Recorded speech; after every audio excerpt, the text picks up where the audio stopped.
सबको समझ में नहीं आता। जैसे एक बार एक सेठ जी थे, उनको चावल का माड़ बड़ा प्रिय था। अपनी अपनी शौक है, भले ही पैसे वाले थे लेकिन चावल का गरम गरम माड़ पीते थे। अब एक दिन की बात, घर में बना चावल बढ़िया गरम गरम माड़ निकला। पत्नी ने कहा जाओ बेटे से, जाओ पिताजी से कहो जल्दी माड़ पिए, चल के नहीं ठंडा हो जाएगा। अब बेटा गया बाहर, देखा जाके पिताजी के पास 2 4 6 लोग बैठे हैं। बेटे ने सोचा अगर सबके सामने कह दिया पिताजी माड़ पियो चल के, तो पिताजी की बेइज्जती हो जाएगी, इतने बड़े आदमी माड़ पीते हैं।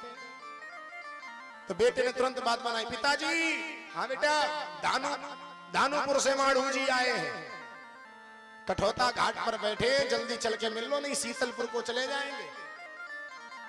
अब जितने लोग वहां बैठे वो समझे दानूपुर नाम का कोई गांव होगा, वहां के माड़ू जी नाम के कोई व्यक्ति होंगे, यहाँ कहीं कठौता घाट होगा, वहां बैठे प्रतीक्षा कर रहे होंगे। अगर मिलने नहीं गए तो वो शीतलपुर कोई गांव होगा, वहां को चले जाएंगे। लेकिन बेटे का मतलब ये था दानूपुर से माड़ू जी आए हैं, चावल काहे से निकलता? धान से। तो दानूपुर से माड़ू जी आए, उसी चावल का माड़ रखा, कठौता घाट पर बैठे, कठौता में रखे, जल्दी चल के मिल लो, मने जल्दी चल के पी लो, और नहीं पिया तो शीतलपुर चले जाएंगे, मने ठंडे हो जाएंगे। बेकार। सेठ जी समझ गए, बाकी नहीं समझ पाए। जैसे एक बार 3 सहेलियां निकलनी जंगल में, और तीनों आपस में बातें करें। एक बोली मांस है, दूसरी बोली गाय का है। राजा की सवारी उधर से निकली, राजा के कानों में आवाज पड़ी, अरे राम राम, हमारे यहाँ मांस, हमारे यहाँ जीवों की हिंसा कब की बंद हो गई, फिर ये मांस कहां से आ गया? दूसरी बोली गाय का है। अरे राम राम राम, गौ हत्या हो रही हमारे यहाँ।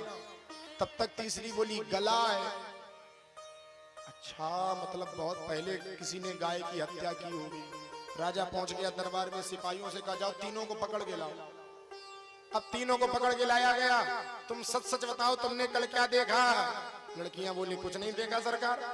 बोले तुम लोग कल कह रही थी मांस है, गाय का है, गला है, सही सही बताओ नहीं तो फांसी दे दी जाएगी।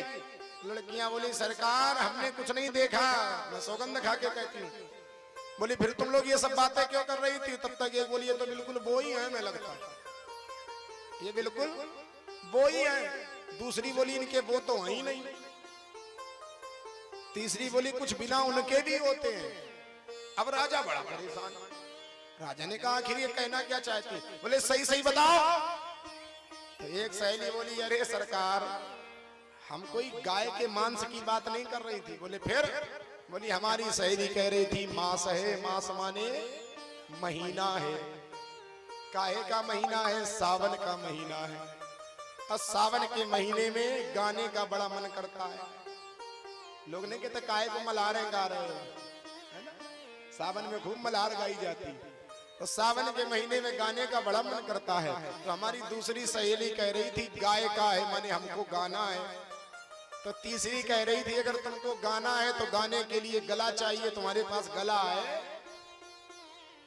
राजा बोला ये तो बात समझ में आ गई, लेकिन अभी भी तुमने कहा कि ये तो बिल्कुल वो ही है, इसका मतलब क्या है? बोले सरकार ये न पूछो नहीं तो फांसी पे चढ़ा दोगे आप हमें। नहीं नहीं बताओ, बताना पड़ेगा।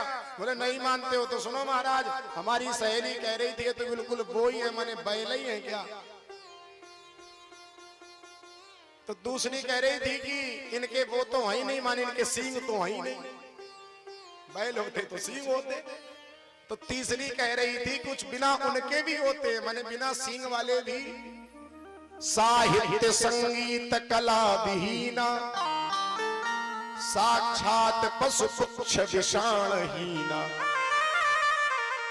साहित्य संगीत कला से जो व्यक्तिहीन है वो अपने आप को भले ही महाराजा समझता रहे, लेकिन सत्यता ये है साक्षात पशु पुच्छ विषाणहीना।